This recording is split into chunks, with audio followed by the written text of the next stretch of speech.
Alors, bonjour à toutes et à tous. Mon nom est Calvin Frisquet. Je suis le chef de projet Climate Sud Business, former les acteurs de l'économie de demain. Avec Vinciane Mapin, chargée de mission, nous avons le plaisir de vous accueillir aujourd'hui à cette première audition d'experts de la Task Force Audencia Compétences et Connaissances. Alors, pour vous donner quelques éléments de contexte pour bien comprendre cette audition, Climate Sud Business est piloté par le Shift Project afin d'alimenter les réflexions en cours sur l'enseignement des enjeux socio-écologiques aux étudiants en gestion à travers le cas d'Audencia, partenaire principal du projet. EM Normandie, Montpellier Business School, Toulouse Business School et Éducation sont les autres établissements d'enseignement supérieur partenaires du projet. Le campus de la transition, CNP Assurance, le Commissariat général au développement durable, le consortium Finance Climat et Carbon for Finance soutiennent également le projet. Alors, pour aller plus en détail, au sein de Climate Sud Business, la Task Force Audencia Compétences et Connaissances a pour mission de contribuer à définir le socle de connaissances et de compétences transverses dont tout diplômé en gestion devrait être doté. Cette task force, qui bien sûr assiste à la présentation, est composée des professeurs Dan Evans, Anne Dranly et Aline Ox, des étudiants Clarissa Amourou et Adrien Poisson, des alumni Emmanuel Charrier et Florent Mourier, et de Sophie Saudret, qui travaille sur le référentiel de compétences de l'école. 4 auditions d'experts auront lieu pour alimenter la réflexion de la task force, ainsi que 7 auditions d'enseignants ou de professionnels qui témoigneront de l'évolution de leur enseignement ou de leur métier en lien avec les enjeux socio-écologiques. Alors, ces éléments de contexte étant posés, j'ai le plaisir d'introduire Ivar Ekland, mathématicien, professeur émérite et ancien président de l'Université Paris-Dauphine, et Aïcha Bendia, docteur en économie et investisseuse au sein du Fonds 2050, pour nous dresser un état des lieux des crises écologiques et apporter leur témoignage sur la création d'un cours sur les défis environnementaux à l'Université Paris-Dauphine. La présentation durera approximativement 1 heure, soit sera suivie d'une demi-heure d'échange. Tous ces éléments seront enregistrés et seront mis en ligne pour visionnage en asynchrone. Pendant la présentation, Vinciane va mettre dans le chat un lien vers un Google Doc où vous pourrez vous inscrire pour être tenu informé des prochaines auditions et recevoir le lien vers la vidéo afin de la diffuser auprès de vos facultés respectives. Alors voilà, Ivar, Aïcha, merci d'avoir accepté d'intervenir et c'est à vous. Bonjour. Alors, je suis donc Ivar Ekland. Nous sommes 2 co-auteurs sur ce cours et nous nous sommes un peu répartis la tâche, à savoir que je vais commencer par vous présenter ce qui s'est passé à Dauphine, la manière dont ce cours a été conçu, pourquoi on l'a fait et comment ça s'est passé. Ensuite, Aïcha vous introduira au cours lui-même. Et enfin, je reprendrai brièvement la parole à la fin pour dire ce qu'on fait en 2e année. Alors, premier slide, Aïcha, voilà. Donc, vous avez nos bobines, si j'ose dire. Donc, je suis celui du haut, au cas où vous n'auriez pas reconnu. Je suis effectivement ancien président de l'Université Paris-Dauphine, ce qui me met à une certaine distance de l'université, puisque d'une part, j'ai pu coordonner ça, et d'autre part, je ne suis pas effectivement employé par l'université. Le cours a été pris en charge par l'université et les enseignants en poste. Et Aïcha, qui est mon co-auteur, je pense qu'elle se présentera elle-même. Suite. Alors, d'abord, je vais vous parler du contexte. Alors, c'est un cours qui a lieu en ce moment. C'est un cours qui a été préparé pour l'Université Paris-Dauphine. Il est obligatoire pour tous les étudiants de L1, c'est-à-dire tous les étudiants qui rentrent à l'Université Paris-Dauphine depuis la rentrée 2020-2021 doivent suivre ce cours, et ce cours est noté, il vaut 2 ECTS. Et ensuite, donc ça a lieu depuis la rentrée 2020-2021, donc nous sommes dans la 2e année du cours de première année, et il y aura cette année une suite du cours pour les étudiants de 2e année qui ont suivi le cours de première année l'année dernière, et je parlerai de ça à la fin. Alors, ce cours a été préparé, c'était une impulsion forte de la direction. Pourquoi la direction? C'est une présidence, les universités n'ont pas de directeur, elles ont des présidents. C'est une impulsion forte de la présidente de l'université, Isabelle Huot, mais il y avait également une demande forte de la part des enseignants. Je vous dis moi-même, je suis en dehors de l'université. C'est un cours qui a été entièrement pris en charge par l'Université Paris-Dauphine. Ça n'aurait pas eu lieu s'il n'y avait pas eu une réponse forte des enseignants. Ce cours a donc été fait et rédigé essentiellement par Aïcha et par moi, hein, donc nous étions essentiellement deux. Il y a donc un processus de coécriture et de relecture. L'année, bon, je ne rentre pas entièrement dans le détail, mais il y a donc quelque chose qui est un peu spécial à ce cours, c'est qu'il y a une unité. Ce n'est pas du tout une succession de leçons rédigées par des spécialistes de chaque sujet. Nous avons tenté de faire quelque chose qui soit un peu global et qui ressemble, global, qui soit une synthèse. Ce cours, pourquoi ce cours? Eh bien, ça s'y prêtait. Donc, le contexte à l'époque, alors il y a un contexte personnel, vous pourrez me demander pourquoi je me suis appliqué là-dedans, pourquoi Aïcha s'appliquait là-dedans, je ne rentre pas là, mais il faut bien voir le contexte de l'époque. Ce cours a donc été préparé, puisqu'il a ouvert en 2020-2021, il a été préparé l'année précédente, 2019-2020. C'était dans l'air, si j'ose dire. Il y avait plusieurs initiatives. Il y avait une demande étudiante. Vous vous rappelez peut-être qu'il y a eu un manifeste étudiant pour la transition écologique de l'époque, hein, qui avait fait du bruit. Et il y a eu au moment même où nous préparions le cours pour Dauphine, il y avait une autre initiative qui se passait au campus de la transition sous la direction de Cécile Lenoir. C'était le manuel de la grande transition qui est paru depuis et qui décrivait justement non pas tellement les contenus qui devaient avoir lieu, mais ce que devrait être un enseignement complet. Donc ça, c'est quelque chose, il y avait une communauté un peu qui se mettait en place. Et depuis, il y a eu d'autres cours. Donc je pense que nous avons été il y avait des cours dans des écoles, mais je pense que nous avons été les premiers à mettre le cours en place dans une université.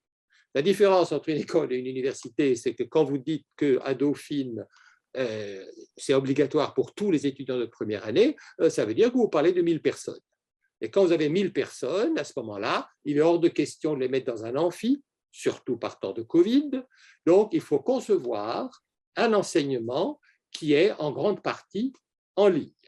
Et c'est ce qui a été fait. Nous avons conçu un enseignement qui était en grande partie en ligne, en grande partie en ligne, avec quelques amphis pour rythmer l'ensemble et à la fin des QCM. Donc, on a vraiment, pour un cours obligatoire en université, on a un enjeu qui est un enjeu de scalabilité de taille. Alors, on n'a pas fait ça tout seul, bien entendu, et il y a eu une réflexion à l'Université Paris-Dauphine.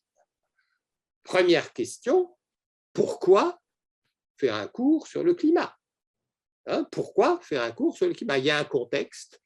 Et pourquoi faire un cours sur le climat dans l'Université Paris-Dauphine, sachant qu'à Dauphine, on n'a pas de physique, on n'a pas de chimie, on n'a pas de biologiste, on n'a pas de médecine, on a des matheux, des informaticiens, des gestionnaires et des économistes. Alors pourquoi ces braves gens s'intéresseraient-ils au climat?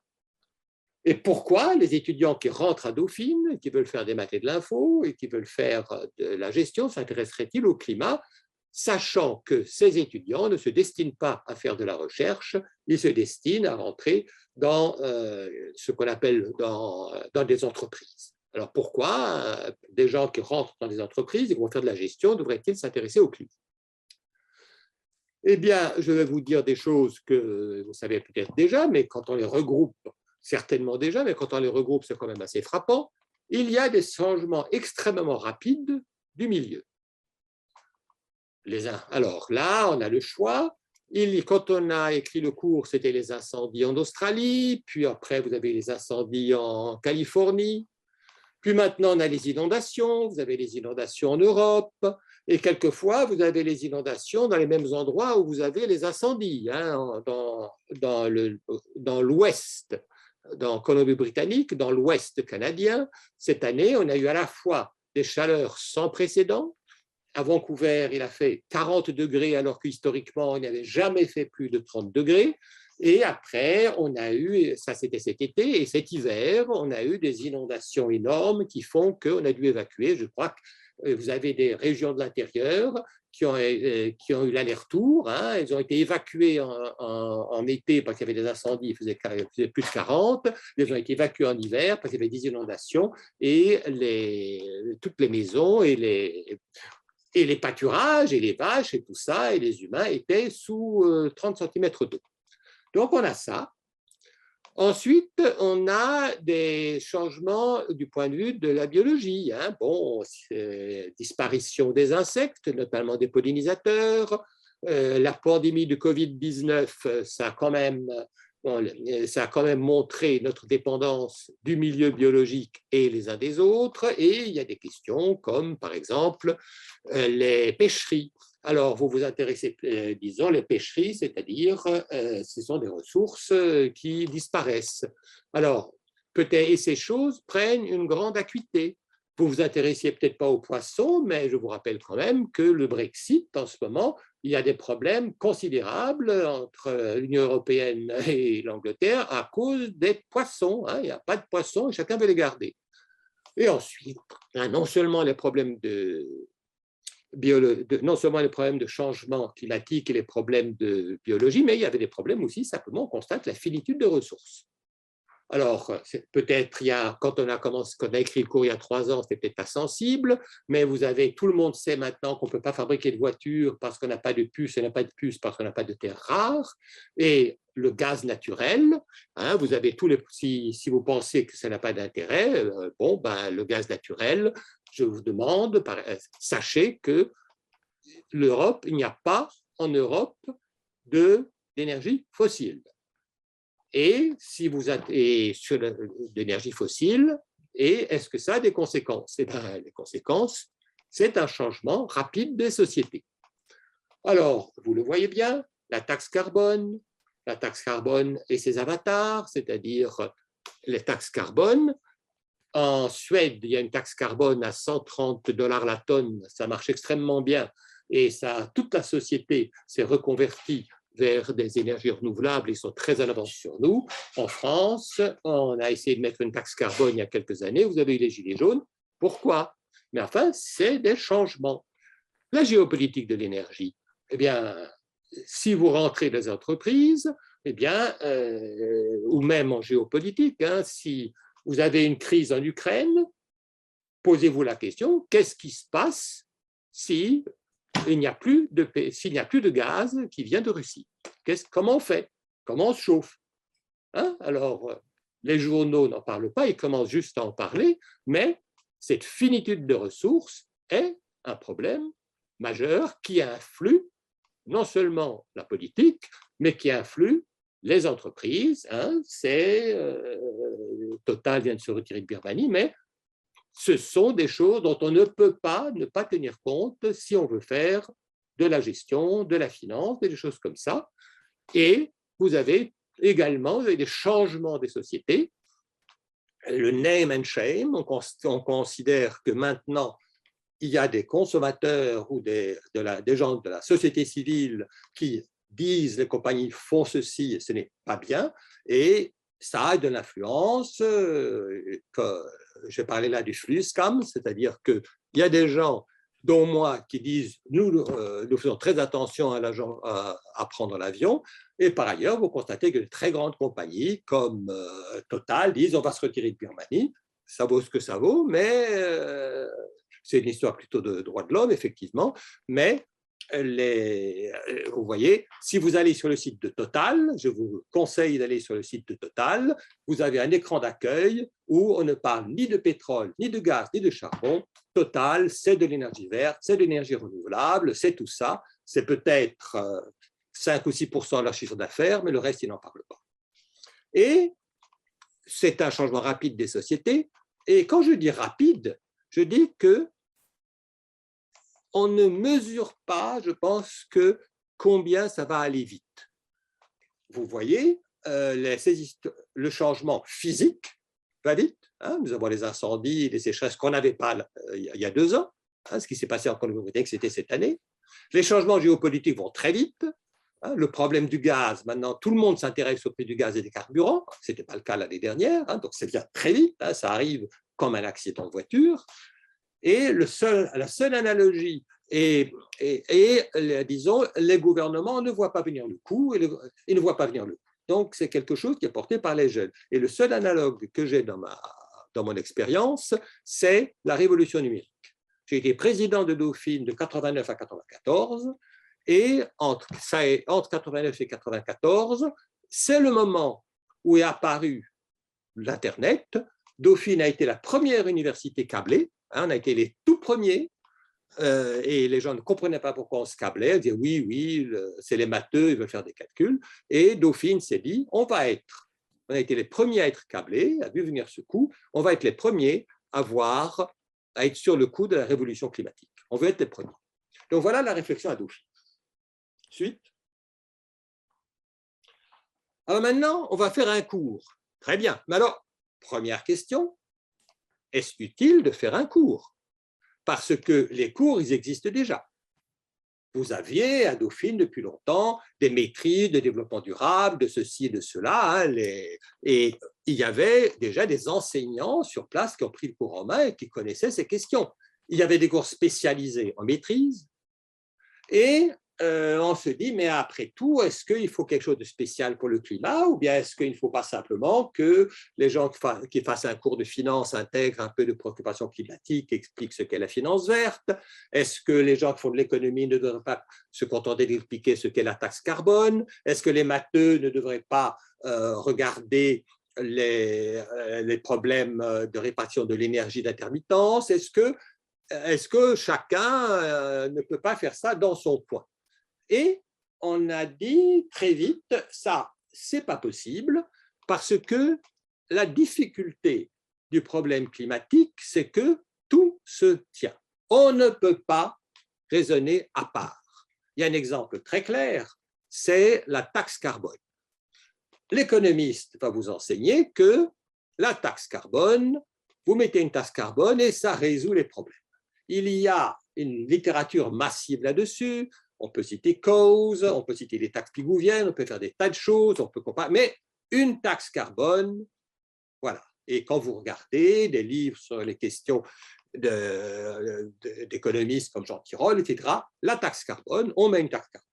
Bien. Alors, voilà l'économiste. Bon, alors maintenant, pourquoi une taxe carbone? Ah, parce que si on met une taxe carbone, ça rend le carbone plus cher et il y aura moins de carbone dans l'atmosphère. Et quand il y a moins de carbone dans l'atmosphère, ça va empêcher le réchauffement climatique. Comment? Ça veut dire que pour comprendre ça, il faut un peu de physique. Il faut comprendre en quoi le fait d'émettre du carbone réchauffe la planète. Et ensuite, il faut comprendre aussi qu'il y a le méthane. Et le méthane et le carbone, ce n'est pas la même chose. Donc, ce n'est pas la peine de rentrer dans le détail. Mais sans une compréhension minimale du lien entre le réchauffement, les gaz à effet de serre et la différence entre les gaz à effet de serre, on ne peut pas, on est complètement dans le vague et on ne comprend pas vraiment l'effet de la taxe carbone. Donc, quand on parle de taxe carbone, il faut un minimum de compréhension de physique qui n'est pas délivré dans les cours d'économie. Donc ça doit être donné à part. Maintenant, vous mettez la taxe carbone et vous avez des gilets jaunes. Ah, pourquoi? Les gilets jaunes, ils vous disent, nous, le réchauffement, on est les premières victimes, c'est les pauvres qui sont les premières victimes. La taxe carbone, on veut bien, mais nous, on a besoin de notre voiture pour aller travailler. Parce que nous, on n'habite pas dans les beaux quartiers, là, nous, il faut qu'on fasse 20 km pour aller au truc du coin, et on n'a que la voiture. Alors, pourquoi nous, on va payer la taxe carbone, alors que le célèbre professeur Eklund, quand il prend l'avion pour aller parler du réchauffement climatique au Canada, lui, il ne la paie pas. Parce que les avions, ils ne payent pas la taxe carbone. Ils ne payent pas, c'est une subvention déguisée. Alors pourquoi? Eh bien, ils ont raison. C'est un problème d'équité et de justice. Et les gens sont très sensibles, les individus comme les sociétés sont extraordinairement sensibles à l'équité et à la justice, et on ne peut pas faire abstraction de ces problèmes-là. Et donc, quand on parle de taxe carbone, il faut se préoccuper à la fois de la physique et à la fois de la justice, de l'équité, du droit, etc. Donc, il faut que les gens sachent ça. Tout se tient, j'ai mis une patère. Et donc, on a dit, il faut un cours qui arrive très tôt, un cours qui soit un cours de culture générale, où on est au courant, on voit à peu près, où on apprendra que tout se tient. C'est comme une patère. La patère, c'est là où vous accrochez vos vêtements. Vous avez ça, la patère est mise en place, et l'économiste après viendra, il accrochera son manteau à l'endroit où il y a marqué économie, mais il sait qu'à côté, il y a des gens qui accrocheront le manteau, il y aura le juriste qui accrochera son manteau, il y aura le physicien qui accrochera son manteau, et tout ça, c'est le réchauffement climatique. Donc, on a décidé un cours additionnel délivré le plus tôt possible à tout le monde. À tout le monde. Donc, le cours, il doit être compréhensible par tous les étudiants qui rentrent à Dauphine, ils sortent du lycée. Donc, il y a des gens qui veulent se spécialiser en maths info, il y a des gens qui veulent se spécialiser en économie-gestion. Alors, on a décidé de séparer le cours en deux, à savoir, en première année, ce sera un état des lieux. Alors, l'histoire des lieux, c'est quoi? C'est le réchauffement climatique, bien entendu. On va donc parler de physique, de biologie aussi, parce que ça, je vous ai dit que tout se tient, la biologie est cruciale dans ces problèmes, on ne peut pas séparer. Ensuite, on va retomber très vite sur les problèmes d'émissions de gaz à effet de serre, donc ça, c'est l'énergie. Comme pourquoi on émet des gaz à effet de serre? Eh bien, c'est le problème d'énergie, pas seulement de carburants fossiles. Donc, l'énergie, ce n'est pas seulement l'industrie, c'est aussi l'agriculture. On avait commencé ce cours en disant le problème, c'est l'énergie. Non, non, le problème, c'est l'agriculture. Et enfin, histoire des idées. Parce qu'il y a aussi une chose à retirer de la tête des étudiants, c'est que ces développements, les émissions de gaz, c'est complètement inéluctable, c'est comme la trajectoire du Soleil, il était inéluctable qu'à partir du moment où de la révolution industrielle, on commence à émettre, etc. Ce n'est pas du tout ça.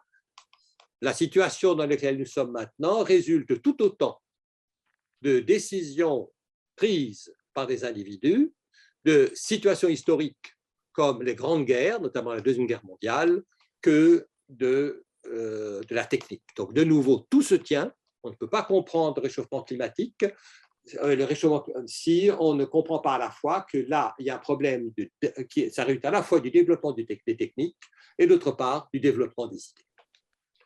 Et en L2, alors de nouveau le cours de L2, on le prépare en ce moment, ce sera les moyens d'action. Alors remarquez, je ne dis pas la solution. La solution, personne ne l'a. Nous sommes en train d'armer les étudiants, de préparer les étudiants, à l'avenir dont ils verront, et ce sera à eux de trouver des solutions ou des moyens d'action à leur échelle. On va dire, alors les moyens d'action, et là, on peut se spécialiser. Par exemple, aux mathématiciens et aux informaticiens, on va pouvoir dire, on va regarder, par exemple, la consommation d'énergie associée à l'informatique. Donc, c'est du travail d'ingénieur, c'est un travail analogue à celui que fait le Shift Project, par exemple. Le Shift Project, c'est dans cet esprit-là.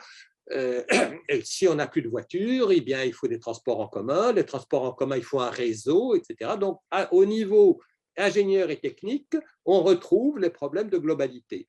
Mais le gestionnaire, c'est encore plus intéressant pour lui, parce que, disons, lui, il se dit, il va falloir une taxe carbone, il va falloir comptabiliser le carbone. Donc, lui, il faut se poser des problèmes sur la comptabilisation. La comptabilité, de nouvelles formes de comptabilité. Et puis, les gens sont là, ils demandent plus qu'on respecte davantage les normes environnementales, responsabilité économique et sociale des entreprises.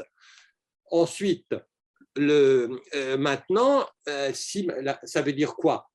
Il y a également la question, que doit faire l'entreprise? Est-ce qu'elle doit uniquement faire du profit? Alors, on repose des questions sur la gouvernance des entreprises. sur le pouvoir actionnarial et ça rentre complètement dans l'évolution récente de la législation, par exemple avec les entreprises à mission. Quel est le rôle d'une entreprise à mission? Est-ce que c'est bien d'être une entreprise à mission, etc. Et les financiers, alors c'est Byzance. Comment va-t-on financer ces trucs-là? Comment va-t-on financer? Est-ce que la finance verte est une réponse ou est-ce que c'est juste du greenwashing?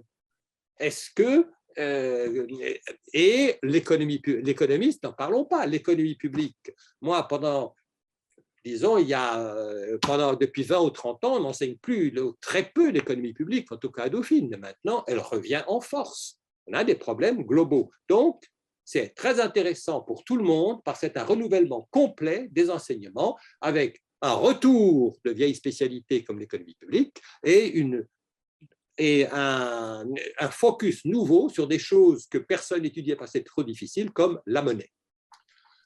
Et ensuite, l'autre dernière décision, et là, après, je passerai la parole à Aïcha, l'autre grande décision, c'est on va faire du cours un commun. Pourquoi bien, à Dauphine, on n'a pas de physicien, on n'a pas de biologiste, donc il a fallu faire le cours où on s'est appuyé sur l'avis des physiciens et des biologistes, mais enfin, on va être là, on est en train d'expliquer à tous les étudiants qu'on ne s'en tirera pas si, disons, le climat est un commun. C'est ça le truc fondamental.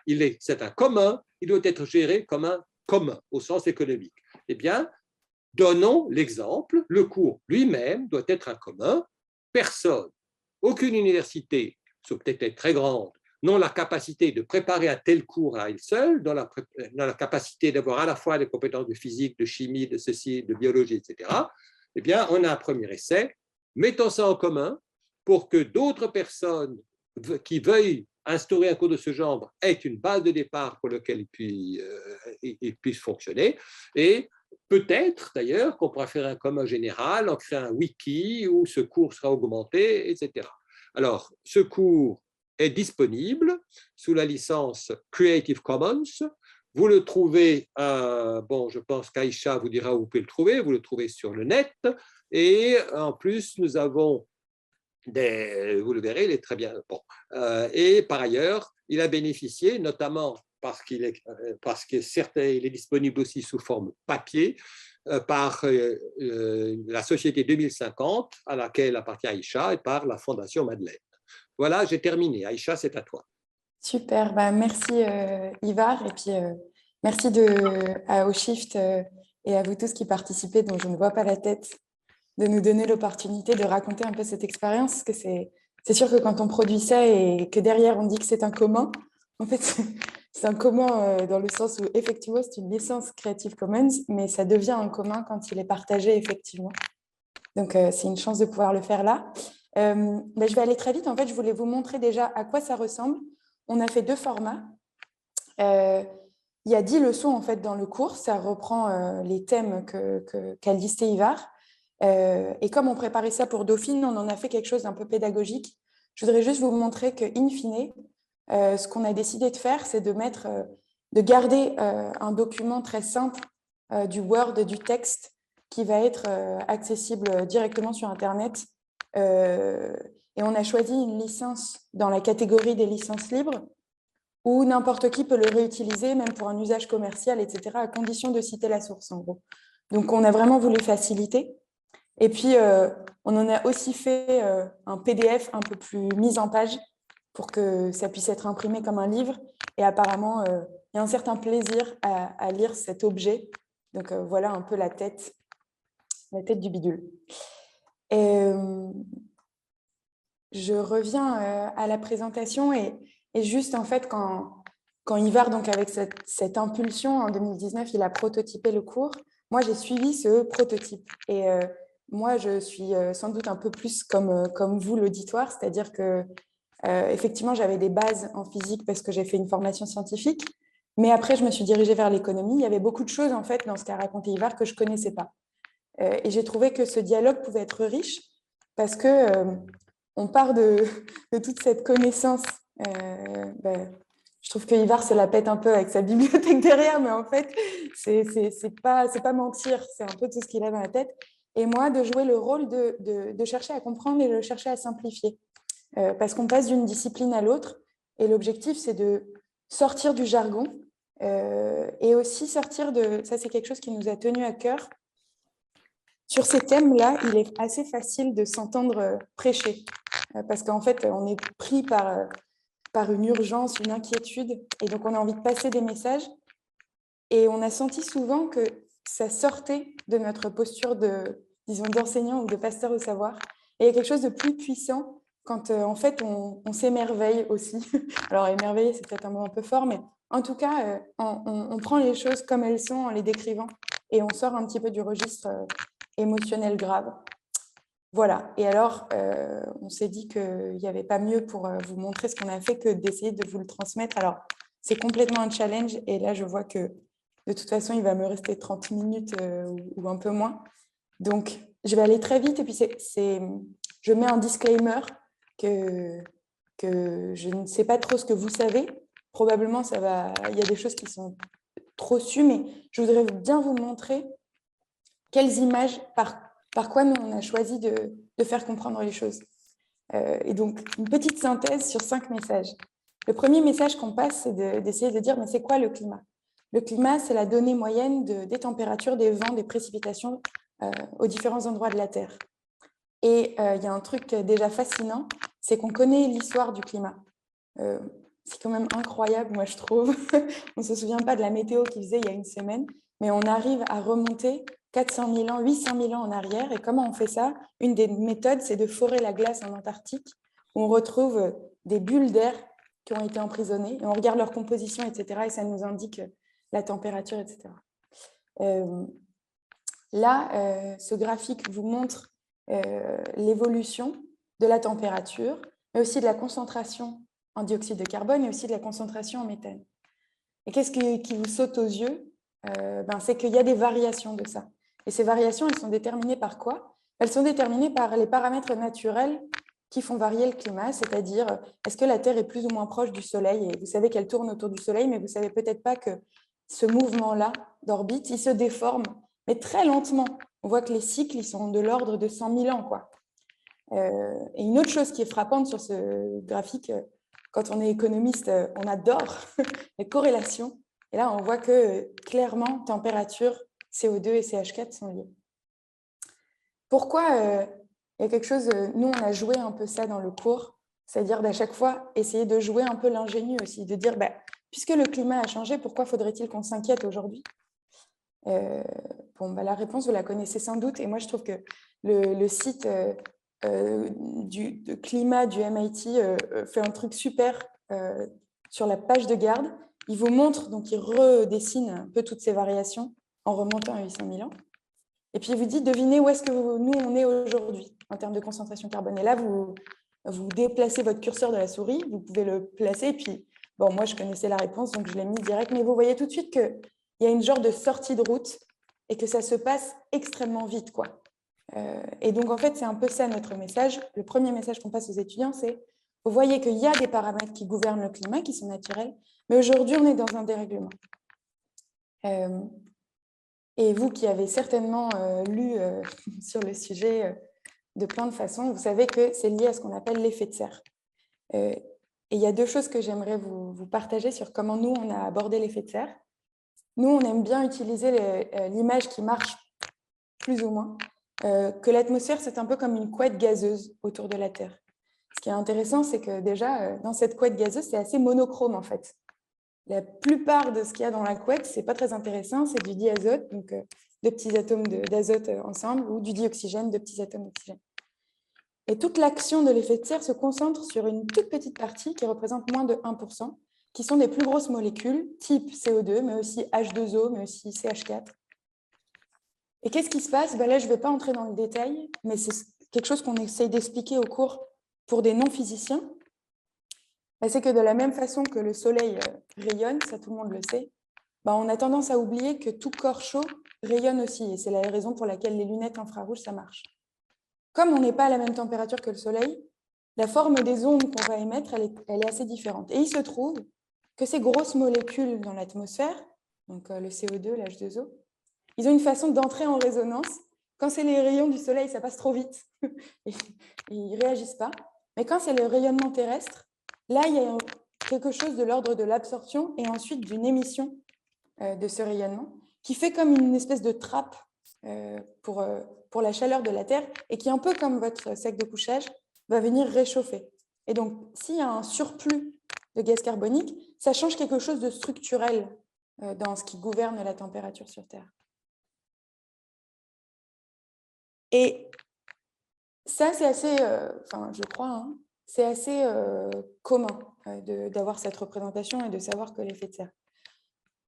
Quelque chose d'un peu moins commun, c'est de réaliser qu'en fait, tous ces gaz, quand ils ont précédé l'homme, on va dire, tous ces gaz suivent des cycles naturels.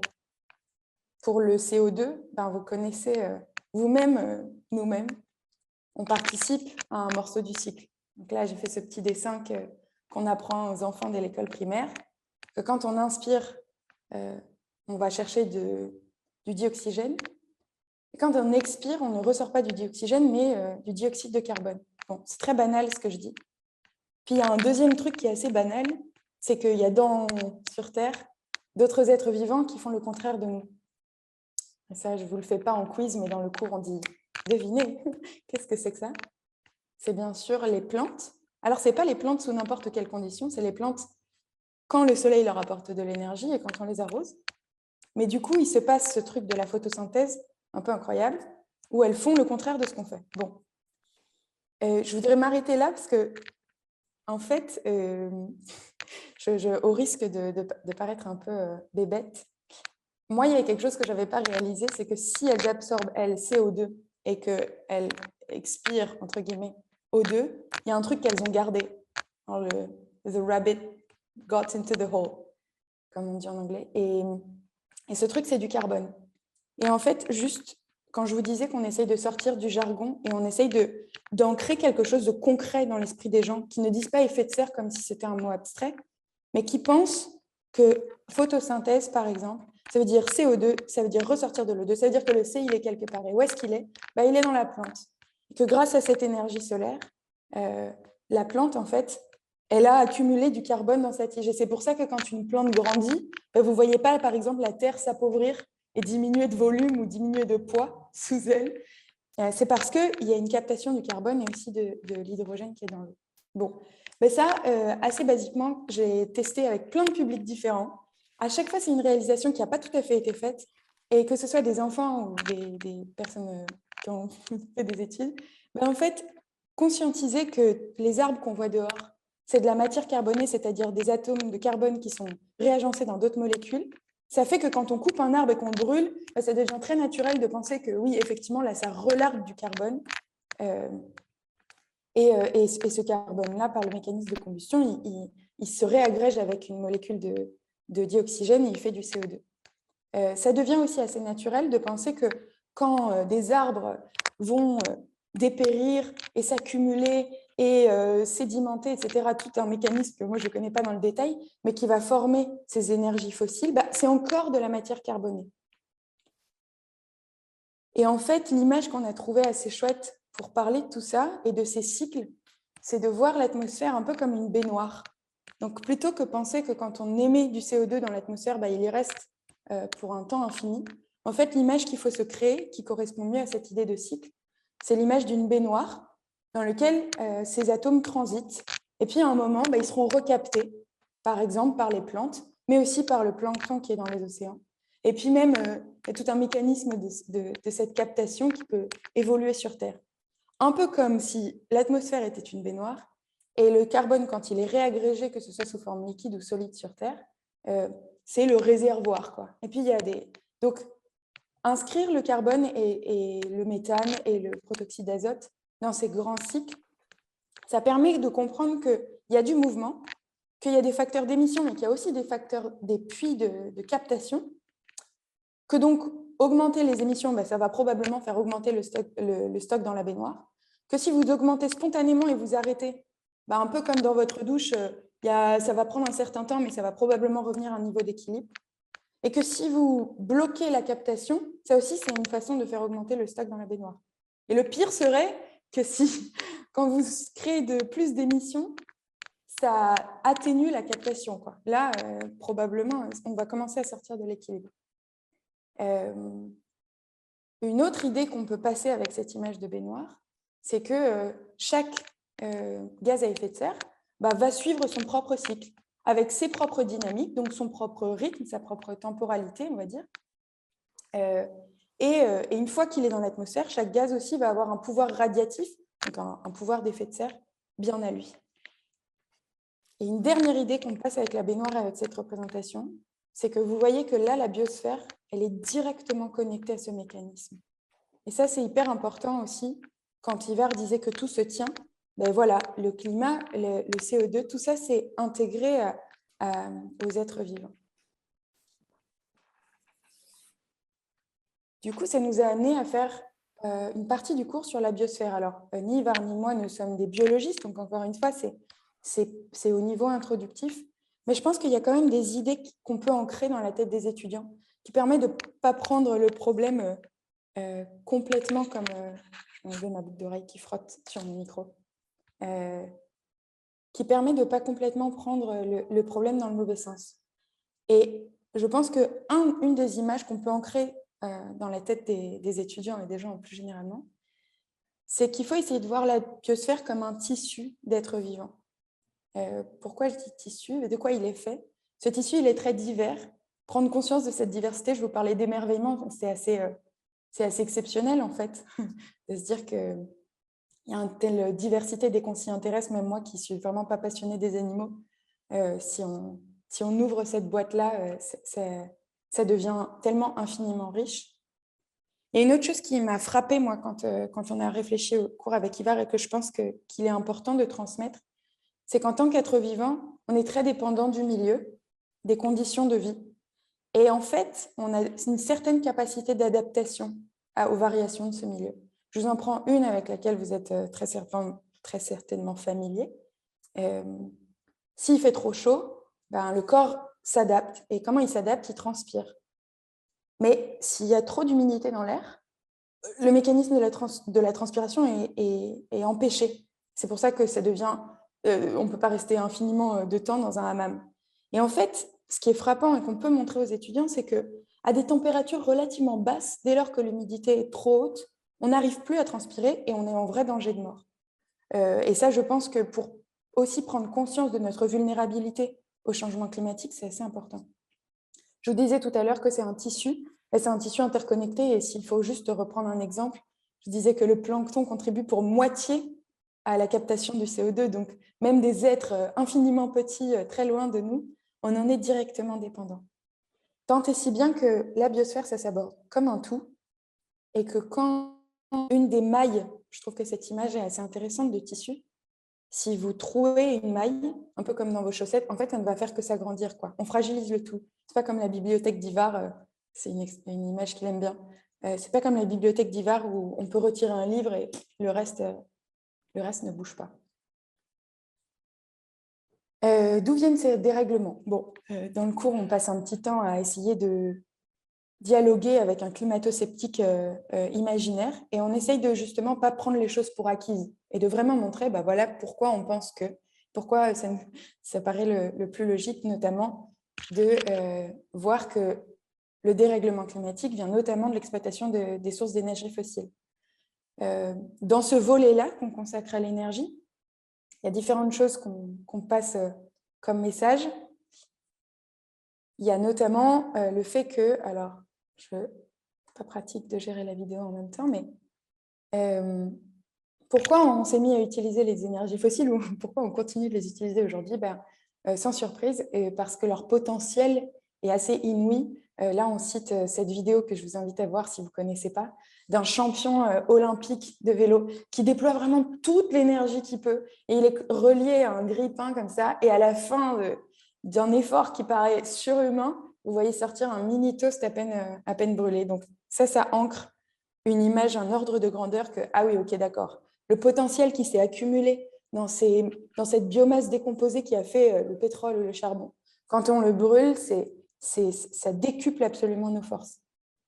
Il y a une autre chose dont vous êtes probablement familière, mais sur lesquelles on insiste aussi dans le cours, c'est que c'est non seulement une question de potentiel, mais c'est aussi une question de caractéristiques d'usage. Et là, je vous ai reproduit une figure de la puissance éolienne instantanée. Et le truc qui doit vous frapper, c'est que vous avez besoin de chauffage tous les jours, plus ou moins suivant les saisons, mais beaucoup plus lisse que ça, quoi. Et du coup, typiquement, l'intermittence des sources renouvelables par rapport à la disponibilité des sources non renouvelables, c'est évidemment très intéressant. Ça explique ce potentiel et ces caractéristiques que ça a été une source pour créer de l'économie, créer de la production, créer de la matière qui a potentiellement complètement tiré nos économies et sur lesquelles on s'appuie encore. Moi, je suis quand même frappée, on parlait, vous êtes des enseignants d'économie, j'en ai pris quand même un certain nombre de cours de macro. Je me dis quand même qu'avec toutes les fonctions de l'air que je me suis faites avec L et K, de jamais avoir un facteur physique, de jamais avoir vu ce graphe, il y a un trou, quoi. Là, il y a un trou. Et ce graphe donc, qui vous montre la relation entre le PIB mondial et la consommation d'énergie mondiale depuis 1965 jusqu'à 2018. C'est un graphe que vous trouverez sur le site de Jean-Marc Jancovici. Une dernière idée qu'on passe dans le cours et qu'il faut avoir en tête, je crois, c'est que ce rythme-là ne ralentit pas. Ce n'est pas comme si, grâce aux énergies fossiles, on avait construit des économies. Et maintenant, on est pépère, voire même qu'en tout cas, on consomme la même chose tous les ans. En fait, non, on augmente. Et ça nous amène au dernier volet un peu de notre cours. On vous a dit qu'on parle de sciences sociales. Alors ça, c'était quelque chose qui nous tenait vachement à cœur et qui n'est pas si évident parce que autant, surtout pour vous, probablement, vous n'avez pas la formation scientifique, donc vous vulgarisez la science. En un sens, c'est prendre un petit bout de la physique et puis vous le restituer de façon simpliste, mais déjà intéressante pour vous qui n'êtes pas expert. Quand on se dit, OK, quelle place pour les sciences sociales dans cette histoire-là, on fait un peu le contraire. On va prendre la physique, le droit, l'anthropologie, la sociologie, et on essaye de les faire parler du climat. Et du coup, et en plus, si on s'adresse à un public comme vous ou comme les étudiants de Dauphine, on s'adresse à des gens qui sont déjà formés sur l'économie, sur ces sujets-là. Donc, on va faire une vulgarisation un peu bizarre. Mais du coup, comment nous, on a pris la chose ? Ce qui était important, c'était de montrer, de se replonger dans l'histoire et de dire qu'est-ce qu'on peut apprendre de l'histoire. Première chose qu'on apprend de l'histoire, si je vous replote ce graphe, par exemple, vous voyez que l'idée d'une transition énergétique qui serait une bascule d'une source d'énergie à l'autre, ce n'est pas ce qu'on observe sur le graphe. Si vous regardez le max de la consommation de charbon, c'est aujourd'hui. Pourtant, le charbon, dans nos têtes, c'est l'énergie de la première révolution industrielle. Donc, il y a peut-être une idée implicite qu'on a, qui est que quand le pétrole est arrivé, on a fait le pétrole. Non, au contraire, les sources sont ajoutées. Donc ça, c'est une nouvelle peut-être un peu déprimante, parce qu'on se dit, oups, on ne va pas réussir à s'en sortir. Mais il y a d'autres choses qui se sont passées dans l'histoire et qui, peut-être, sont moins déprimantes, dans le sens, en tout cas, où elles nous informent que d'autres leviers d'action existent. Auxquels je pense. D'abord, une chose qui m'a vachement frappée quand Ivar, donc la dynamique d'écriture, c'est souvent que Ivar produit le premier jet et moi, je le reçois en néophyte et je dis « Ah, on ne comprend pas » ou alors « Il faut réorganiser » ou alors j'ajoute des petites choses. Et dans ce premier texte que Ivar m'avait proposé, on racontait l'histoire sociale des émissions en partant du XVIe siècle, de la découverte des Amériques par les Européens. Et en fait, dans cette histoire-là, on décrit du coup comment s'est mise en place l'industrie du sucre. L'industrie du sucre, exportation, emmener des esclaves aux Amériques, planter des plantations de sucre et exporter ce bien de consommation qui était complètement un bien superflu en Europe. Ce qui est frappant, c'est que ce mécanisme-là et ces débuts de l'industrie et ces débuts des échanges globalisés, ça arrive bien avant la machine à vapeur. Autrement dit, les structures de nos sociétés qui sont enclines à créer de l'échange globalisé, à ne pas trop se soucier de où la production a lieu, à ne pas trop se soucier de qui assure cette production, ça apparemment, ça ne dépend pas de la ressource énergétique disponible. D'autres choses qu'on a mis dans ce cours, c'est d'essayer de montrer qu'est-ce qui, dans le droit, dans l'économie, dans différentes disciplines comme ça des sciences sociales, est venu nourrir ce système dans lequel on est aujourd'hui et qui nous confronte à la fois au réchauffement climatique et à la biodiversité. Pensez par exemple à des systèmes juridiques. Là, l'illustration qu'on a mise dans le cours, c'est une illustration allégorique de Britannica qui reçoit les cadeaux des Indes et de la Chine.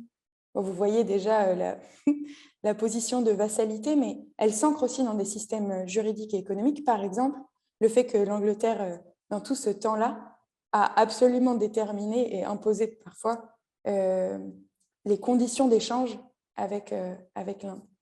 C'est aussi des choix économiques et politiques. Ivar vous disait, une idée à laquelle on tient, c'est de ne pas dire « Ah, il n'y a rien à faire, c'est inéluctable ». Mais ce n'est pas du tout inéluctable au sortir de la Seconde Guerre mondiale, d'essayer de reconvertir l'industrie aéronautique et aérienne vers le civil, et pour ça, lui donner une facilité fiscale. Peut-être que si nous-mêmes, on avait eu cette discussion en 45 ou en 50, on aurait pris collectivement cette décision. Mais ça veut aussi dire que nous-mêmes, en 2022, on peut réfléchir au problème et prendre une autre décision. Je pense que passer ces images aux étudiants, c'est important. On n'a pas voulu gommer l'aspect que c'était parfois imposé par la force, pensez à la colonisation, mais dans un exemple positif, pensez aussi à la lutte contre l'esclavage. Ivar aime bien me répéter que des navires britanniques bombardaient les bateaux qui transportaient des esclaves. Je pense que pour un public étudiant et un public en général, c'est une erreur de gommer le fait que dans ces changements sociaux, il y a des conflits parce qu'il y a des intérêts en présence qui sont divergents. Et ça fait partie de ce qu'il faut comprendre pour se positionner intelligemment soi et savoir à quoi on veut participer. Et puis quelque chose d'important aussi, bien sûr, c'est que tout ça, on ne met pas en place tous ces droits, on ne met pas en place ces dynamiques économiques sans les adosser à un système idéologique, culturel. Je ne dis pas idéologique avec un jugement de valeur, vraiment, mais juste un univers de valeurs, quoi. Et je n'ai pas le temps d'élaborer, je crois, mais je pense que vous voyez assez bien à quoi ça fait référence. Et nous-mêmes, Ivar et moi, qui avons suivi pas mal de cours d'économie et absorbé la théorie économique dominante, on voit bien comment cette théorie, elle s'adossait aussi sur des valeurs, sur un imaginaire culturel dont on peut changer et qui changera la façon dont on décrit l'économie. Alors voilà, du coup, c'est un peu le pivot qu'on essaye de faire et qu'on essaye de transmettre aux étudiants. C'est que quand on propose des solutions, comme quand on dit manger moins de viande, recréer des biens communs, ou alors donner des droits au nom de l'humain, par exemple, l'enjeu de faire exister dans le droit la biodiversité, faire exister dans le droit les fleuves, l'air, etc. En fait, c'est vraiment pas qu'une question technique, et ça fait bien sûr, ça va demander du travail culturel, du travail économique, du travail juridique, du travail de logistique et d'organisation. Je dis organisation, par exemple, typiquement sur les biens communs, plutôt que d'être dans un discours un peu naïf de « ah, c'est bien commun, donc c'est bien », je ne sais pas, se pose plein de questions autour d'un bien commun. Comment on contrôle, qui l'utilise, comment on exclut, qu'est-ce qui se passe s'il y a un problème, etc. Et ça, c'est vraiment des questions d'organisation, quoi. Et un peu comme on apprend l'organisation d'une entreprise classique ou, je ne sais pas, ce qu'on aurait appris il y a 10 ans, comment on apprend l'organisation de ce cours qu'on met en licence libre. Il faut structurer ça, quoi. Il faut que ce soit intelligent. Voilà. Ça, c'est un peu un condensé, disons, de ce qu'on a fait en L1 et que, évidemment, je vous invite à reconsulter et à réutiliser. On sera très heureux de prendre les retours. Et peut-être, Ivar, pour conclure, tu as 5 minutes. Parfait.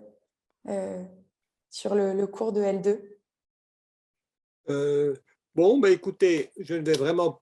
merci Aïcha, hein, ça a été, comme vous pouvez vous rendre compte, une collaboration très fructueuse et ça a donné quelque chose de très pédagogique, hein, franchement. C'est... Bon, alors, sur le cours de L2, je vais essentiellement ne rien dire. Sachez, parce qu'ils sont en cours de préparation, ils viennent de commencer, donc je ne peux pas encore dire grand-chose. Sachez qu'il y a une séparation à ce niveau-là entre Matinfo d'un côté et cogestion de l'autre. Le cours Matinfo vient de commencer, vous voyez un peu les schémas. Le cours d'économie de gestion est incorporé dans un cours existant qui s'appelle Grands enjeux contemporains. Donc, si on est réinvité l'année prochaine pour vous faire un bilan de tout ça, la seule chose qui manque, Aïcha, c'est qu'on ne leur a pas dit où trouver le cours parce que je vois qu'il y a des choses qui circulent sur où le trouver, mais en ce moment, on vient de sortir le cours complet. C'est-à-dire que sur la plateforme du Shift, par exemple, il n'y a que la moitié du cours. Alors, qu'est-ce qu'on leur donne, Aïcha? Tu mets sur la... On le trouve sur mon site, Ouais, par ouais. exemple. Hein? Je vais mettre le lien juste comme là, je partageais l'écran. Je vais faire la petite manip une fois que j'arrêterai de partager l'écran quand on prendra vos questions. Voilà, donc la nouvelle version, c'est la version complète du cours, est sortie cette semaine. Hein, elle est sortie en fait parce qu'on voulait avoir ce deadline ici. Aïcha va vous mettre l'endroit où vous pouvez le télécharger. En tout cas, nous avons terminé. Aïcha, on a dit ce qu'on voulait. Oui, tout à fait. Tu veux redire quelque chose sur le cours de L2 ou... Non, je pense Non, ok. que sur le cours de L2, je participe. Non, je pense que c'est bon. Bah, super. Bah, écoutez, merci encore une fois au Shift et à vous de nous donner l'opportunité de partager sur cette expérience. Et en fait, on est très preneur de questions, d'idées, notamment pour faire vivre ce cours, savoir en quoi il peut être utile à d'autres. Bah, écoutez, merci à vous, c'était très très intéressant et très éclairant et on sent qu'il y a vraiment un effort énorme de pédagogie finalement pour rendre ces notions concrètes et appréhendables par tout le monde en fait, hein, parce que parfois on prend pour acquis que, et vous l'avez posé la question, que qu'est-ce qu'on sait et qui sait quoi, et qu'est-ce qu'on sait soi-même, on a l'impression de savoir et parfois ce n'est pas le cas. C'est le cas d'un certain nombre d'étudiants, j'ai pu entendre notamment des enseignants parler d'étudiants qui ont l'impression de tout savoir parce qu'ils sont nés là-dedans, mais en fait, qui se trompent quand on leur pose des questions très précises sur leur culture générale par rapport au climat, ce n'est pas le cas. Je pense que c'est le cas aussi des enseignants-chercheurs en gestion. Certains sont bien informés de ces sujets, d'autres moins. Et donc, merci de vous être prêtés à ce jeu de certaines façons, de cette remise à niveau de tous. Alors, s'ouvre maintenant cette période de questions et réponses.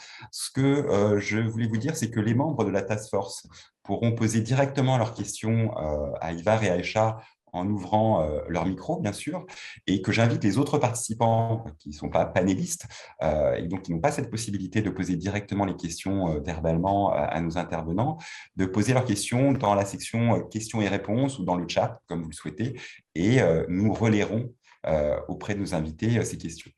Je vais juste lancer, je sais qu'il y a pas mal de questions déjà, mais je vais juste lancer par une première question parce que vous l'avez peu abordé et dans le fond, on comprend bien avec votre explication les causes finalement enfin, en tout cas une présentation des causes de cette crise écologique. Vous avez peu abordé les conséquences sur les sociétés humaines. Est-ce que vous pouvez nous en parler un peu? Alors bien sûr, on est plus dans de la prospective, mais est-ce que donc, dans votre cours, vous vous concentrez davantage sur les mécanismes que sur les conséquences, ou vous apportez également les conséquences pour créer une sorte d'effet de saisissement, finalement, de dire on ne peut pas continuer comme ça? Bon, écoutez, il y a quand même quelque chose qu'on n'a pas dit aussi, mais qui est important, c'est que ça ne peut pas être un cours catastrophique. Hein. Je veux dire, il faut que ce soit un cours motivant. Hein. Donc, les conséquences sur les sociétés humaines, on ne peut pas non plus isoler le réchauffement climatique. Hein.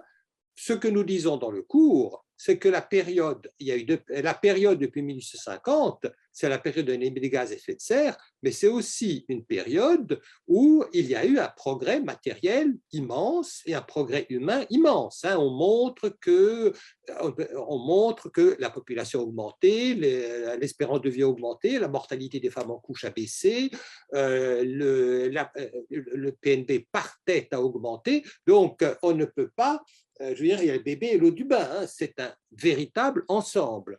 Donc, si on regarde, bon, alors maintenant, il y a ces conséquences du réchauffement.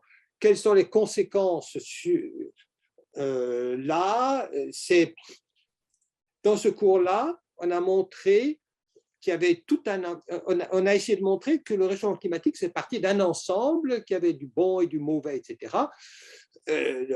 Donc, là, que les sociétés ont changé. On n'a pas fait de prospective, on n'a pas fait de prospective. Ce qu'on a montré quand même, c'est l'influence sur les sociétés humaines d'une part, j'allais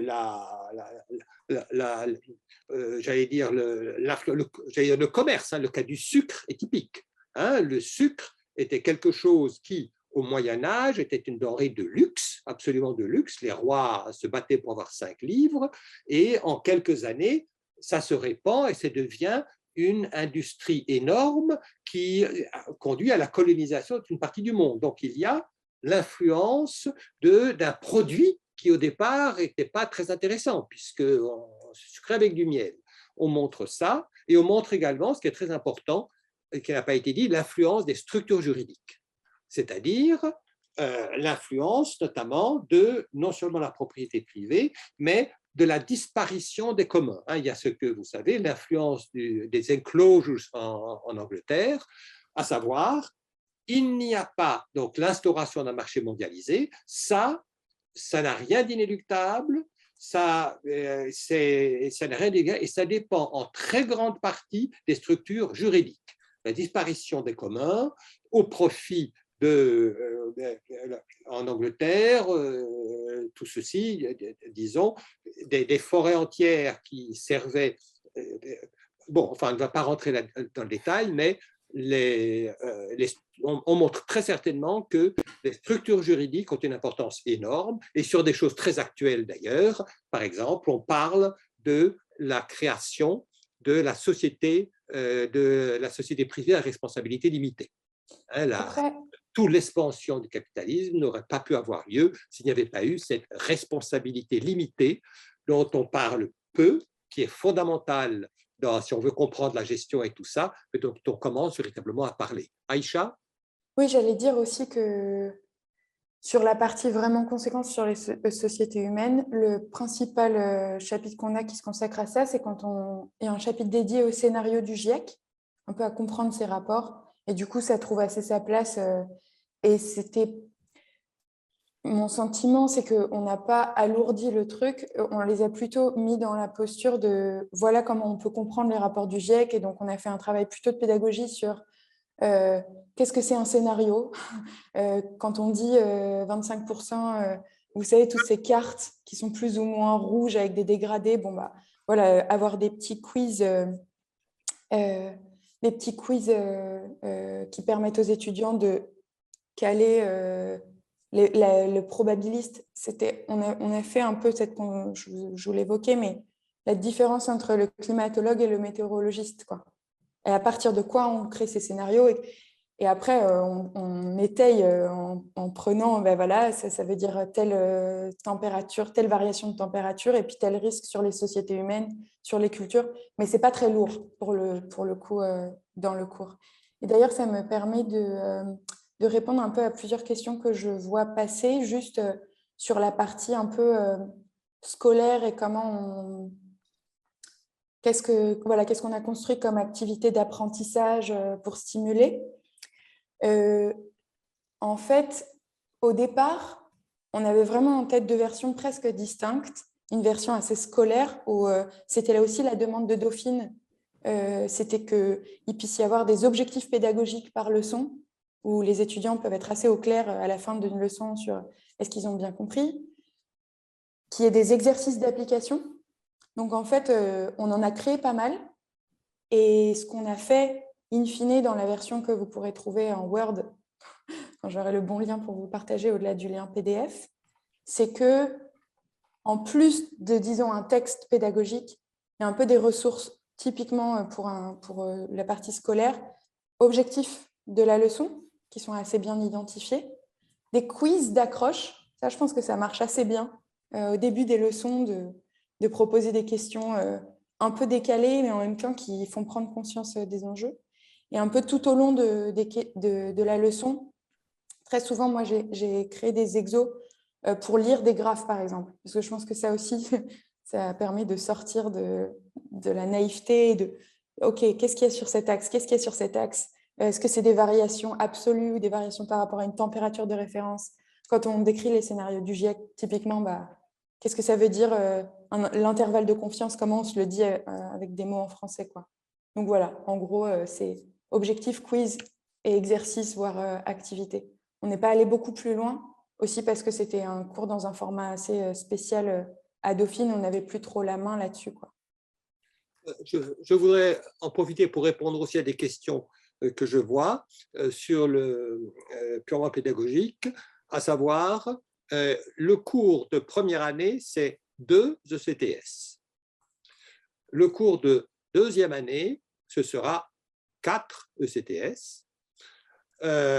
Ça n'a pas été facile de trouver c'est là que je dis qu'il y a une véritable volonté politique, parce que disons, je ne sais pas comment, dans les universités en tout cas, il y a tant de CTS, et puis si on veut de nouveau, on ne peut pas les rajouter, il faut en supprimer d'autres. Donc, il a fallu trouver les 2 ECTS pour le cours de première année.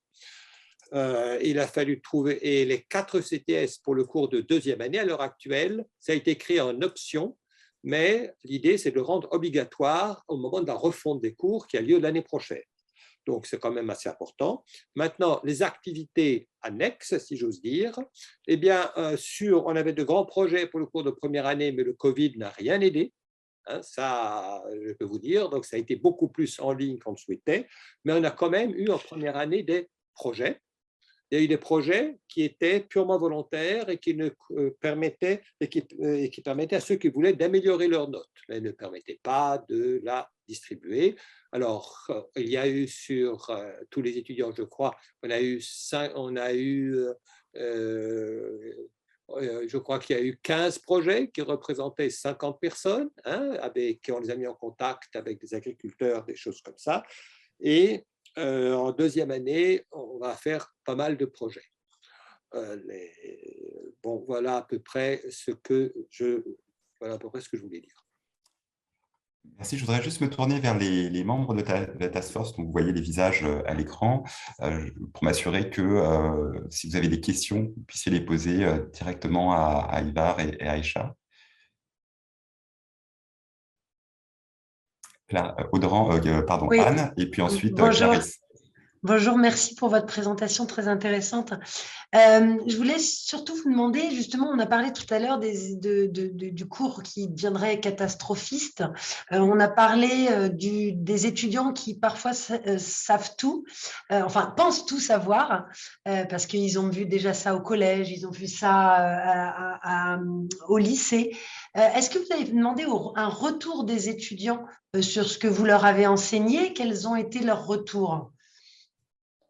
Ouais, la difficulté, elle était double. C'était pendant le Covid, donc l'université était un peu secouée, a dû adapter.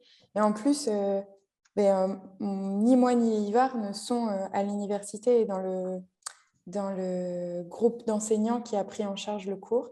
Et en fait, j'avais demandé des retours sous forme un peu de sondage. Je crois qu'il n'y a pas eu de sondage de ce type. Du coup, on avait un peu pris la température plutôt ponctuellement. Et ce que disait un des retours qui m'avait frappé, alors en général, c'est plutôt très bien reçu d'un point de vue pédagogique. Enfin, ça marche bien. Je crois que les gens ont le sentiment de comprendre, en tout cas. Et il y a un autre truc qui les rafraîchissait, je crois, c'est que c'était transdisciplinaire et du coup, c'était un cours un peu à côté, quoi. Un cours un peu, justement, un peu culture générale. Ça, j'ai entendu des 2-3 auxquels j'ai parlé et qui se faisaient plutôt les porte-paroles, je crois, des autres. Alors, le retour que j'ai eu, moi, c'était l'ensemble des notes, parce que on a été très brimé par le Covid, donc finalement, ça a été juste des QCM, etc. Et l'ensemble des notes, ça correspondait à peu près à des UV classiques. C'est-à-dire que et on sait aussi, quand les étudiants se connectent, on a pu voir ce genre de choses. on sait quand les étudiants se connectent, combien de temps, s'ils se connectent juste la veille ou des choses comme ça. Ça a été comme un cours normal, hein, c'est-à-dire on n'a pas eu de grosses différences par rapport aux cours normaux, mais on aurait… La seule chose par rapport aux cours normaux, bon, je pense que c'est bien intégré, mais on voudrait en savoir plus. Mais enfin, il y avait toutes ces affaires de Covid, c'était pas bien. Oui, parce que nous, on a une petite expérience aussi à ce sujet-là à Audencia, c'est que quand on a mis aussi en place un cours, je crois que José Maillet est dans l'assistance, je ne sais pas si c'est en tant que panéliste, mais du coup, je vais raconter cette histoire pour lui. Il a mis en place un cours de transition énergétique destiné aux étudiants de première année. Et les 3 premières années, les étudiants en ressortaient assez conquis. Et cette année, pour la première fois, ils commencent à dire bon, il y en a marre, vous nous dites tout le temps la même chose. On a vu ça en cours d'éco au lycée, on a vu ça en cours de SVT au collège. Donc finalement, ces graphes, on les connaît. Donc qu'est-ce qu'on fait maintenant au lieu de nous rabâcher les mêmes choses, pourquoi n'allez-vous pas plus loin en nous donnant vraiment des moyens? Alors, certains disent vous nous embêtez avec vos histoires d'écolo-gauchistes, et d'autres nous disent c'est quoi alors, vous avez parlé de moyens d'action, mais c'est quoi les solutions? Qu'est-ce qu'il faut qu'on fasse? Donnez-nous les outils. Et j'ai l'impression qu'on arrive aujourd'hui à, même si on dit effectivement qu'ils croient tout savoir alors qu'ils ne savent pas tout finalement, puisque dans les évaluations, on voit qu'ils n'ont pas des notes, ils ne performent pas plus cette année que les années précédentes. Pour autant, c'est le sentiment qui s'inscrit en eux.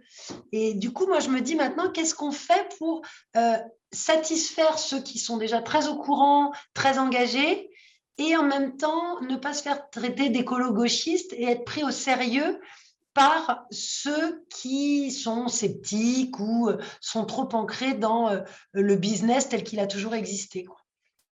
Oui, je pense que, d'intuition, effectivement, les choses, comme dit Ivar, sont en train d'aller quand même assez vite, avec ce côté un peu paradoxal que ça va trop lentement, mais je ne suis pas étonnée de ce retour. Et j'ai quelques filleuls, au lycée, et en fait, j'étais surprise de les entendre aussi témoigner d'un côté un peu rabâchage où l'environnement, ça devient partout et ça devient comme du jargon.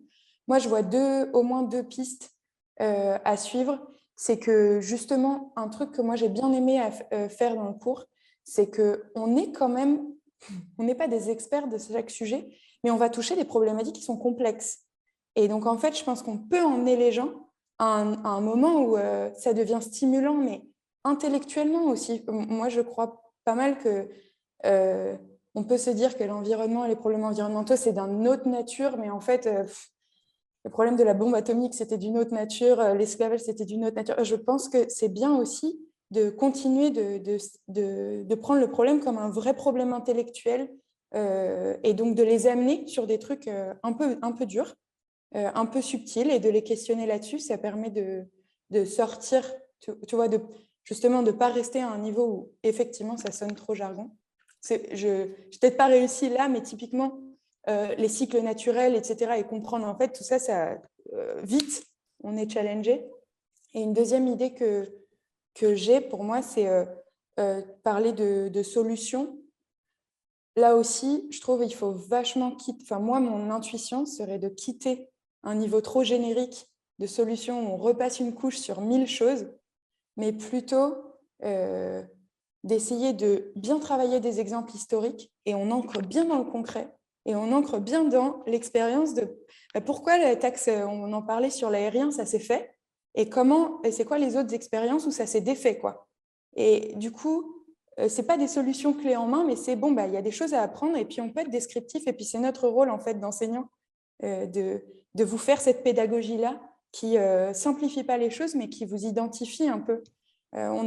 Pour te donner un exemple, juste typiquement sur Ivar, il avait envie qu'on passe des exemples positifs où on a transmis, par exemple, on a aboli l'esclavage. Il y avait vraiment des intérêts économiques puissants en face. Grâce à quoi? Et on a atterri, c'est pas du tout, ça mériterait beaucoup plus de texte que ce que nous on a mis, mais ce qui nous paraissait important, c'est de montrer qu'il y avait une coalition de forces et de pressions de nature bien différente. Et pour partie, il y avait un discours idéologique et des campagnes d'activistes anti-esclavage qui l'ont fait au nom de principes moraux. Et puis, il y a eu des intérêts économiques, parce qu'au moment où... parce que l'Angleterre y a trouvé son intérêt à un moment, il y a eu des rapports de force. Et je crois que quand on entre dans cette description-là, qui sort de « il faut le faire, c'est la bonne solution », mais juste, bon, même cette solution aura ses revers presque, quoi, aura ses forces, et ben, on intéresse vachement plus les gens. Et ils sont beaucoup moins dans justement, dans le tout blanc, tout noir, et donc on paraît moins un écolo gaucho, parce qu'en fait, l'abolition de l'esclavage, c'est un fait, quoi. Et on n'est pas très naïf aussi sur le fait que ça s'est passé pour d'autres raisons que les principes moraux. D'accord, donc plutôt que d'aller dans les solutions, essayer de montrer que des solutions ont déjà été trouvées, donc à eux, justement, on les met un peu au défi d'aller creuser dans ce sens-là, quoi. Qu'est-ce qu'on apprend des solutions passées et du coup, comment on peut réfléchir aux solutions actuelles avec toute cette complexité-là? Alors, je voudrais un peu aussi revenir dessus. Sur votre expérience là-bas. Premièrement, il faut changer. La difficulté d'un cours comme ça, c'est qu'il faut le changer. Et le changer tous les ans. Je prends l'exemple du cours de Dauphine. C'est sur le rapport du GIEC de 2014. Parce que c'était le dernier. Bon, maintenant, le 2021, le rapport du 2022 n'est pas encore sorti, mais on a la partie physique. Donc, on ne peut pas garder le cours comme il est. Donc, tous les ans, il faut se retaper ça. Sur le cours sur la transition énergétique, excusez-moi, ça change tous les ans. Le prix de ceci, le prix du solaire change tous les ans.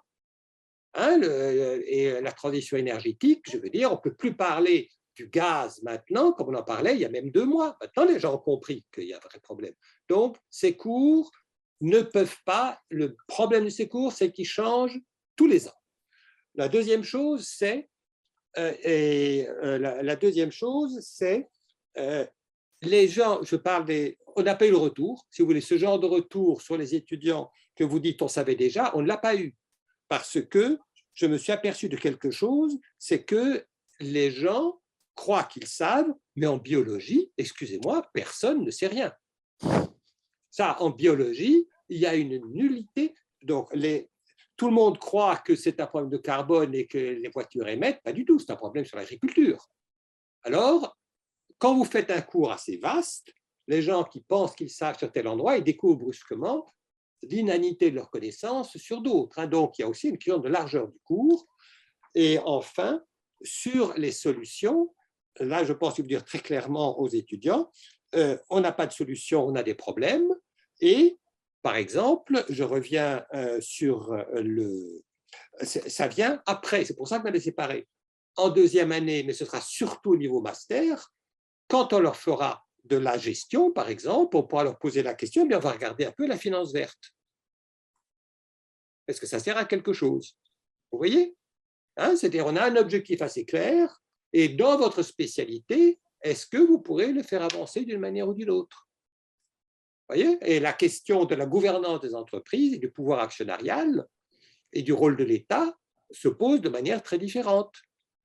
Les investissements, si on veut, comment on va financer les investissements pour absorber le carbone, etc.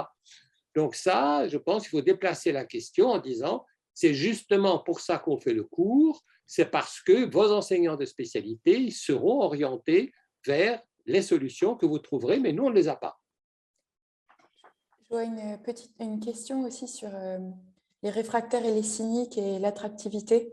Dans les industries classiques, effectivement, bien sûr. Et je crois que moi, je ne vous ai pas trop dit d'où je parlais exactement, parce que vous pourriez être surprise que, du coup, Aïcha, d'un fonds d'investissement, et en fait, justement, moi, je travaille au sein d'un fonds d'investissement qui s'est créé il y a 2 ans et demi et qui est dans le capital risque, donc dans le financement de start-up, qui essayent de contribuer justement à la transition écologique, qui, dans cette réflexion sur comment s'appliquer à soi-même les changements et changer soi-même de modèle, on a pas mal reconfiguré le truc. Et un des trucs, c'est de dire, pour que les secteurs entiers basculent, il ne faut pas juste investir dans des startups, il faut aussi les nourrir de ces biens communs, typiquement le courant en éteint, quoi. Donc, on alloue 10% de nos fonds à des ressources partagées, un peu dans une idée de créer de la coopération, on va dire. Et c'est une théorie du changement et qu'on vend aux gens qui nous confient de l'argent, qui sont peut-être… Voilà. Ce que je veux dire par là, c'est que moi, en fait, qui suis quand même dans un secteur assez dynamique de l'économie, je pense qu'il ne faut pas hésiter à dire aux gens, mais même d'un point de vue très cynique, mais c'est évidemment les emplois de demain. Enfin, avoir le label Sustainability, savoir des choses sur la mesure carbone, tout ça, c'est ça. Moi, je n'ai pas de scrupules, peut-être que je suis un peu trop caricaturale, mais je vois tellement des boulevards d'employabilité et de super profils et de trucs vachement plus intéressants à faire, que je pense qu'il faut… Certes, on peut aller gagner de l'argent ailleurs et ça ne manque pas, et ça ne manquera jamais, je crois. Mais par contre, on peut continuer de gagner très bien sa vie, en fait, à mon avis, et d'avoir des trajectoires de carrière très stimulantes, quoi. Donc, il y a une question Deux questions. Ouais. Pardon, il y avait une question de Clarisse et puis une question de Dan qu'on peut peut-être prendre à la suite. Oui, Ouais. bonjour. Moi, je parlais du point de vue étudiante et en fait, je voulais dire, je suis complètement d'accord avec ce qu'avait dit Anne. Enfin, c'est un peu la question que je voulais poser, c'est est-ce que votre cours est pris au sérieux par les élèves? Parce que de mon point de vue, c'est vraiment ce que je constate. Soit il y a des cyniques, soit on croit qu'on sait, mais en fait, on ne sait pas. Je suis partie du deuxième groupe. Et je constate que souvent, les élèves, ils ont vraiment du mal à avoir le lien avec nos études de commerce. Et même ceux qui sont engagés, en fait, ils ont peur d'être pénalisés, de suivre ce genre de cours. Ils ont peur de peut-être pénaliser, de ne pas pouvoir trouver de travail après parce qu'ils n'auraient pas fait assez de cours de management ou je ne sais pas. Mais en tout cas, il faut aussi réussir à convaincre les élèves que justement, ça va les aider à avoir un travail plutôt que les pénaliser. Merci pour ton retour. Et effectivement, je pense qu'il y a des réseaux. Moi, je suis assez proche de ce qui se monte au sein de l'ESCP parce que je travaille pas mal avec la personne en charge qui travaille dans la chaire soutenabilité, qui monte le cours, qui du coup crée un réseau d'alumni. Ça se transforme dans des forums où on réalise qu'en fait, on peut trouver plein de stages. Ça se transforme, je crois, dans des interventions où moi, je prends cette fois plutôt ma casquette de fonds d'investissement et je dis la dynamique des startups que nous, on voit. Mais ouais, j'imagine qu'en fait, il y a cette tension. Je pense qu'elle est un peu inévitable, mais par contre, on a des éléments déjà maintenant pour convaincre les étudiants qu'il y a beaucoup à faire, et même pour les plus cyniques, quoi. D'où aussi notre volonté, je crois, bien sûr, c'est très engagé en fait de faire un cours comme ça, mais comme vous tous, on est engagé. Ça ne veut pas forcément dire qu'on doit on doit manquer d'une forme d'objectivité et de transparence, parce que je crois que ça crée plus la confiance et l'intérêt des gens de sentir, quand je vous disais que par exemple toutes les matières étaient représentées, moi c'est un des leviers dont je me suis imaginé qui pouvait intéresser les gens. C'est-à-dire c'est pas un problème juste de biologiste et de physicien, c'est un vrai… Il y a des réponses à trouver dans plein de disciplines et croyez pas que vous êtes anecdotique dans cette histoire-là. Donc, de trouver des façons pour les étudiants de s'approprier les choses. Alors, il y a deux choses. Hein. Le problème de la motivation est important. On a tenté de le résoudre en L1 par des amphis et en L2 aussi. C'est-à-dire que en L1, notre idée, c'était de faire 3 amphis où un grand intervenant parlait. Because Covid, on ne peut faire que le premier, et l'amphi d'entrée, en général, c'est quelqu'un qui vient et qui explique que c'est important, que c'est les emplois de demain, etc. etc. Ça marche bien. Ça marche bien. En L2, ça marche bien. Il y a également la question des projets. Hein. En L2, tout le monde aura un projet, et quand vous faites un projet, ce n'est pas un projet de recherche. Hein. Vous envoyez des gens qui regardent les poissons, qui regardent l'agriculture, etc. C'est des projets assez concrets avec des associations engagées. Bien. Et d'autre part, je dis, quand tout sera en place, hein, si j'ai un cours de L1 qui tombe comme ça, bon, je veux bien, mais il y aura également un cours de L2 qui est en place, et puis ensuite, on va arriver en L3, je ne sais pas ce qu'on fera, mais quand vous avez un cursus devant vous, c'est un peu différent. Et enfin, moi, je ne pense pas qu'on soit engagé, en fait. Hein. D'un point de vue très, je veux dire, je ne pense pas qu'on soit engagé. Je veux dire, beaucoup de gens vont rentrer dans les assurances. Parfait. Vous croyez vraiment qu'on va pouvoir assurer les maisons sur la Côte d'Azur contre le feu dans 20 ans? Moi, je ne sais pas. Hein. C'est-à-dire que c'est vraiment tout l'environnement qui change. Il s'agit de comprendre le monde. Et ce qui m'a frappé dans le cours, ça j'ai oublié de le dire, c'est qu'on a fait une leçon, pas une leçon, moi je pensais aux climato-sceptiques. Et dans le cours, vous verrez qu'il y a le tweet de Donald Trump qui explique que le changement climatique, c'est un truc inventé par les Chinois pour emmerder les Américains.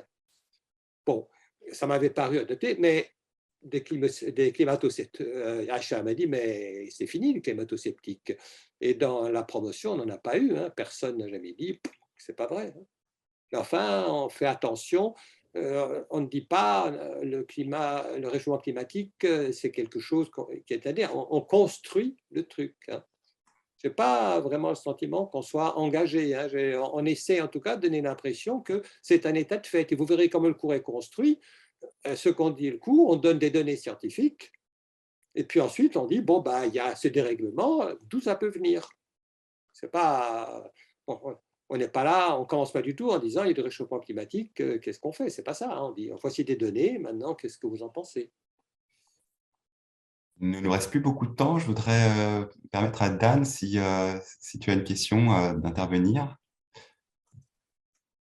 avec le micro, parce que là, on n'entend pas Dan.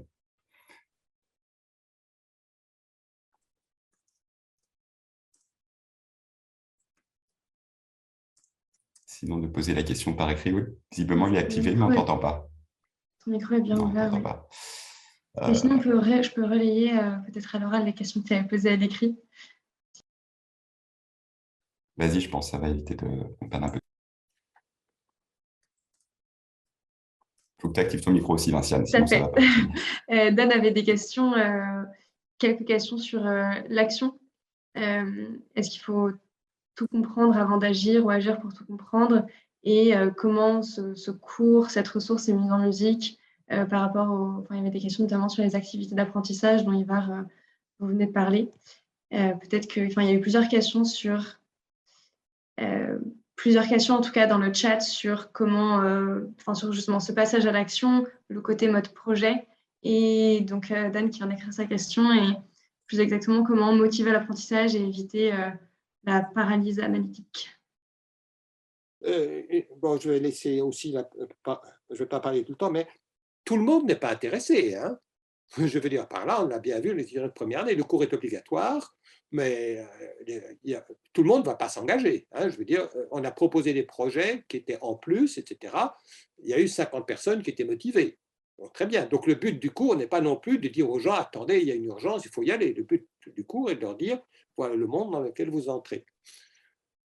Maintenant, sur les activités qu'on a essayé de faire, il y a la fresque du climat. Hein. C'est-à-dire, il y a une fresque du climat, il y a la fresque numérique, et on donne aux étudiants l'opportunité de la faire. Et par ailleurs, il y a les stages. On a organisé un stage à Toulouse. Bon. Aïcha?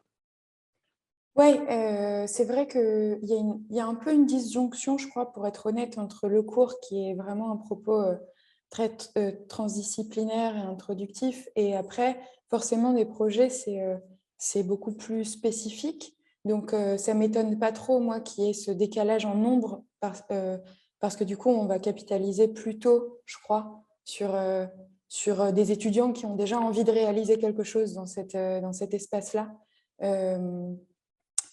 Mais j'ai l'impression, ouais, je reprends ta question, Daniel, j'ai l'impression que du coup, faut assez assumer qu'il y a avoir un tour de vue global qui parle de physique, de bio, d'énergie, d'histoire. C'est important parce que ça permet de voir des interconnexions et ça permet de pousser la compréhension des problèmes un peu au-delà de répéter bêtement. Il y a de l'effet de serre. Ouais, mais c'est pas du tout pareil quand on se dit effet de serre, différents gaz, différents cycles, différentes temporalités, différentes sources d'émissions de captation. Et par exemple, arrêter l'élevage, ça veut dire arrêter le méthane. Le méthane est réabsorbé beaucoup plus vite que le CO2. Ça veut dire qu'on va voir les effets tout de suite. bah, c'est vachement plus intéressant déjà. Donc, en fait, quand même, aller à un niveau de compréhension qui provoque un peu les étudiants, enfin, je pense qu'il soit le bon. Mais après, clairement, je pense que pour mener bien des projets, il faut l'ancrer dans les disciplines, c'est sûr. Enfin, à mon avis, sinon, voilà, c'est pas forcément... et du coup, comment faire pour stimuler l'intérêt d'apprendre? Ouais, vraiment, je pense que les étudiants sont vachement intéressés dès qu'on a une posture de dire non, mais je ne suis pas là pour te convaincre, je suis juste là pour te montrer les choses. Et effectivement, il y a débat. Et effectivement, ils se retrouvent plus, j'ai l'impression, dans cette démarche. Mais... On était parti de l'idée dans ce cours qu'il serait là. Bon, et qu'il y ait des gens qui sont vraiment, pour qui ce sera urgent, etc., il y en aura, je ne sais pas, 10%, quelque chose comme ça. Mais les autres doivent être au courant. Et c'est pour ça, par exemple, qu'on ne dit jamais, voici les solutions. On n'est pas on ne peut pas être dans la solution, on explique aux gens ce qu'il faut faire. On n'est pas là. Je veux dire, on a nos convictions, mais on ne le dit pas. Mais on dit, il y a des moyens d'action. Il y a des moyens d'action juridiques, il y a des moyens d'action dans la gestion des entreprises, etc. Mais si vous ne voulez rien faire, vous ne faites rien. Mais oui, il y a ça. Hein. Il y a des leviers, on montre les leviers. Bon, maintenant, si vous ne voulez pas appuyer sur le bouton ou si ça vous convient, il n'y a rien à faire. Hein. Mais on ne prêche pas. Il ne faut pas prêcher. Merci beaucoup à tous les deux. Merci à tous nos participants pour cet échange passionnant. J'inviterai celles et ceux qui ne l'ont pas encore fait à s'inscrire sur le Google Doc qui a été circulé à Vinciane dans la discussion afin de pouvoir avoir accès aux liens de cette vidéo et pouvoir la diffuser dans vos réseaux respectifs et également être tenu au courant des prochaines réunions. Je vous donne rendez-vous à toutes et tous pour la prochaine audition d'experts qui se tiendra ce lundi prochain, lundi 31 janvier de 15h à 16h30 avec Alain Grandjean, docteur en économie de l'environnement, cofondateur et associé du cabinet de conseil en stratégie climat Carbone 4 et membre du Haut Conseil pour le climat. Et on abordera dans le cadre de cette audition les limites et perspectives de nos systèmes économiques et financiers à la lumière des crises écologiques. Donc encore un sujet bien passionnant. Ivar et Aïcha, je peux juste vous remercier très chaleureusement de votre partage et voilà, c'était vraiment très, très intéressant. J'aimerais beaucoup vous rencontrer pour vous remercier en personne. Malheureusement, c'est via visio, mais merci, merci, merci et bravo pour tout ce que vous faites. Et j'espère qu'on aura l'occasion d'échanger encore. Et j'invite tous les membres de la Task Force à se déconnecter et se reconnecter par rapport aux liens qui figurent dans l'invitation pour la séquence suivante pour le groupe de travail. Et je vous propose qu'on prenne un petit 5 minutes de pause et donc qu'on redémarre à 11h55 notre groupe de travail. Merci Ivar, merci Aïcha. Merci à vous. Merci beaucoup, au revoir. Merci beaucoup à vous deux et à tous les participants. Au revoir. Merci, au revoir.